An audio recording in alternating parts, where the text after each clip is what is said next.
pampatibay ng loob. Ang isang red horse ay tumatagal sa magandang usapan. Ikot ng baso ay hindi laging iyuwat sa akin lamang.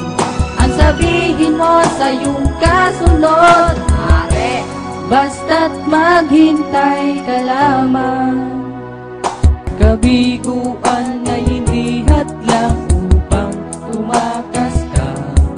Huwag kang iiwas pag may inuman, dapat nga'y tumagay ka.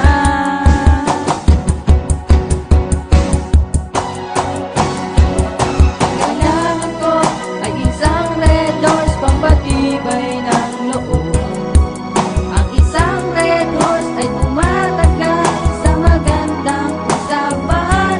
Ikot ng baso ay hindi laging iyuwat sa akin lamang.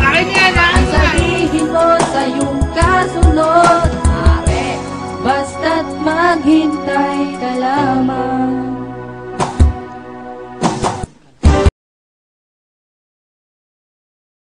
Sino mo matara rito? Tita. Sino matanda? Galang! Tita!